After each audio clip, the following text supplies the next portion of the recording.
Hi friends, this is Mayur. You are watching beyond Bollywood plus. आज बात होगी फिल्म अजमेर 92 की। लेकिन उससे पहले हमारे चैनल को प्लीज जरूर सब्सक्राइब कीजिएगा एंड घंटी दबाना मत भूलिएगा। दोस्तों, हाल ही में 1-2 दिन पहले एक फिल्म अजमेर 92 इसका टीजर आया है। इस फिल्म को प्रोड्यूस एंड डिस्ट्रीब्यूट कर रहा है रिलायंस एंटरटेनमेंट।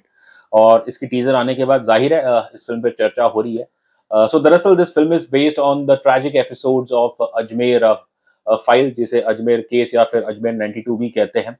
तो उस दौरान बहुत ही शर्मनाक हादसा हुआ था। कि कैसे करीब 100-200 लड़कियां स्कूल की, कॉलेज की, उनके साथ गैंग रेप, एक्सप्लॉयटेशन और ब्लैकमेलिंग की गई थी। सो ये किस्सा ऑब्वियसली ट्रेल्स टू अजमेर। और इसकी जो पहली खबर जब इसकी छपी थी, इसका 1992 में एक फॉर्मर जर्नलिस्ट है संतोष गुप्ता जी। तो उन्होंने एक राजस्थान की लोकल पब्लिकेशन दिव्य ज्योति, दैनिक दिव्य ज्योति, उसमें उन्होंने एक अपना आर्टिकल डाला था जिसके अंदर उन्होंने इस चीज़ के बारे में किया कि कैसे पिछले 2-3 सालों से स्कूल की बच्ची और कॉलेज की बच्ची, उनके साथ ये गलत व्यवहार हो रहा है। आई थिंक जब पहली बार ये खबर छपी तो तब तो उसका इतना इम्पैक्ट नहीं था, लेकिन उसके बाद फिर वो आर्टिकल को फिर से छापा गया और इस बार विक्टिम्स के साथ जो सेक्सुअल एक्सप्लॉयटेशन हुआ, और उस समय उनकी फ़ोटोग्राफ्स ली ली जाती थी ताकि वो किसी से इसके बारे में ज़िक्र ना करे। तो ऐसी तस्वीरें छपी थी। ऑब्वियसली ज़ाहिर है कि विक्टिम्स का चेहरा ब्लर किया गया था। उसके बाद से तो फिर ऑब्वियसली जैसे देश में ये एक सनसनी सी मच गई थी। लेकिन दुर्भाग्य की बात ये है कि 92 से लेके अब तक इस अ, इस मामले में करीब 18 आरोपी रहे, और लेकिन अधिकतम लोग तो सभी जो लोग हैं वो तो खैर अभी आई थिंक एक आध लोग तो शायद उनकी डेथ हो गई है, लेकिन अधिकतम जो भी आरोपी है वो सब अभी भी जेल के बाहर ही है। तो मामला कुछ ऐसा था कि जो इसमें प्राइम अक्यूज्ड है, ओवरऑल इस केस में 18 लोगों को अक्यूज किया था, लेकिन जो 2 प्राइम अक्यूज्ड है, जिनका नाम है फरूक एंड नफीस चिश्ती, ये ब्रदर्स हैं, और these people are closely related to the Khadim family, who are the caretakers of the famous Ajmer Sharif Sufi shrine. और ज़ाहिर और नफीस और फ़रूक ये कांग्रेस यूथ कांग्रेस का ये हिस्सा थे।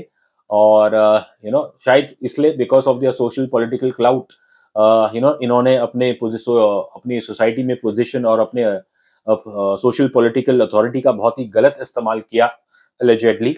और 1990 से शुरुआत जो ये हुआ था कांड, जिसके अंदर अजमेर में बताते हैं उस टाइम पे सिर्फ़ 2 होटल थे इस उस इलाके में। और ये लोग, इनके पास obviously they had access to wealth, bikes and all, और ये लड़कियों को अपने जाल में, बच्चियों को अपने जाल में ये फँसाते थे, और फिर उन्हें अपने फार्म हाउस या फिर अपने प्राइवेट बंगलों में लेके जाके ये उनके साथ बुरा व्यवहार करते थे, और उस चीज़ को ये लोग अ, वीडियो या फ़ोटो में भी कैप्चर करते थे। सो नफीस और फ़रूक, ये जो चिश्ती है, आई थिंक जो हमने इसके बारे में, अगर आप देखेंगे इस केस के बारे में काफ़ी कुछ रिपोर्ट्स ऑलरेडी है। तो आप देखेंगे कि कैसे जो आई थिंक 92 में ये जब पहली रिपोर्ट आई, लेकिन उस समय जो देश के जो सोशल पॉलिटिकल हालात थे, शायद कहीं न कहीं उसने भी शायद जो सरकार थी उस वक़्त की, उसे भी शायद उसकी भी कुछ मजबूरियाँ रही होगी। लेकिन इतने सालों के बाद आज 2023 में आई थिंक ये देश की जनता को कभी भी ये कबूल नहीं होगा कि ऐसे घिनौने अपराध करने वाले दोषी वो आज भी जेल के बाहर घूम रहे हैं। और मतलब एक तरफ तो ऑब्वियसली लड़कियों के साथ बुरा व्यवहार है, लेकिन उसके साथ ही साथ जो सोशल एक स्टिग्मा भी ऑब्वियसली उस दौर में भी आई थिंक कहीं न कहीं, मैं आपको पहले क्लियर कर देता हूँ, ये जो एपिसोड है ये कोई ऐसा ए कम्युनिटी ने किसी बी कम्युनिटी को सबक सिखाने के लिए ऐसा उसमें नहीं है।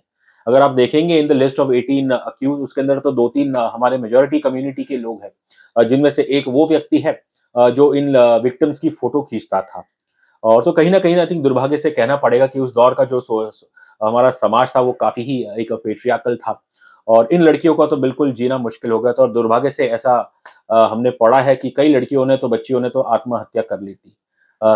एक तरफ ऑब्वियसली उनके साथ ये घिनौना अपराध हुआ, और दूसरी ओर जो सोसाइटी का जो सोशल स्टिग्मा था, जिसके कारण इनकी पर्सनल लाइफ में हमेशा प्रॉब्लम्स रही है। Most of them are now said to be grannies और नैनीज़। लेकिन हर एक व्यक्ति की अपनी इसमें एक लंबी स्ट्रगल रही है, और कुछ हमने ऐसे-ऐसे चीज़ें पढ़ी जिसे सुन के बिल्कुल हमारी तो आँखें नम हो गई।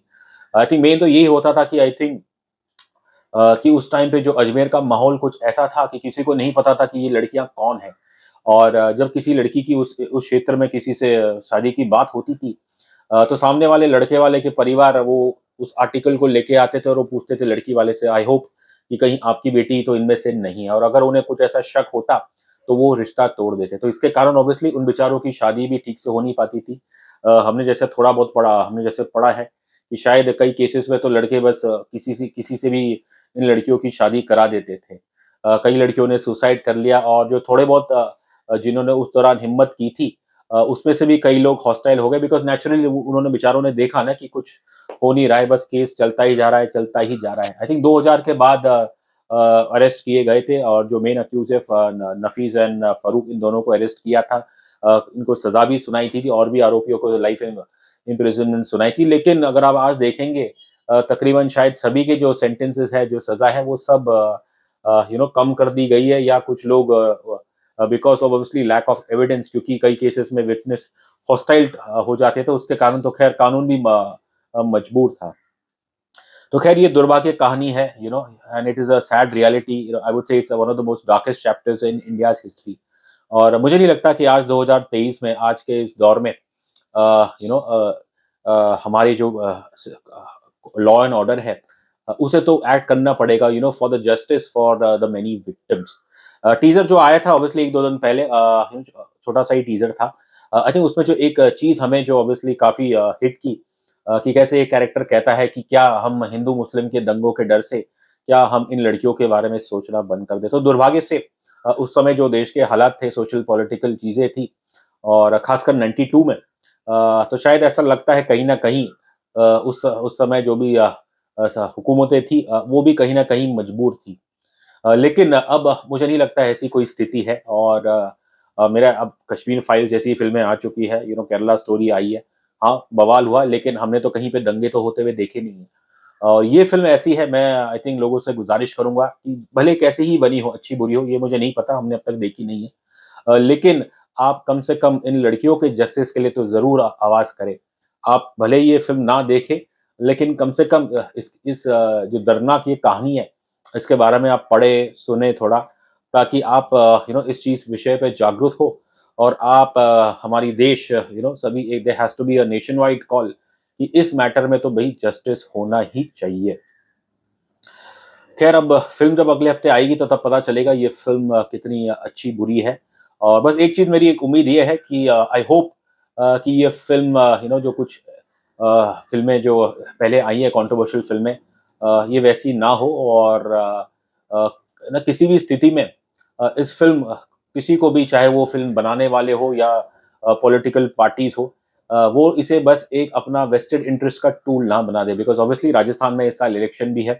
तो ये मेरी दरख्वास्त रहेगी, फ़िल्म मेकर्स और पॉलिटिशियंस से, कि प्लीज़ आप इस इश्यू को कम से कम पॉलिटिसाइज़ ना करें, इसे किसी कम्युनल एंगल से ना देखें, बिकॉज़ ये बात है जस्टिस फॉर ओवर 200 गर्ल्स, और बल्कि ऐसा भी कहा जाता है कि शायद जो एक्चुअल फिगर्स है इन विक्टिम्स का, वो तो शायद 300 के ऊपर होगा।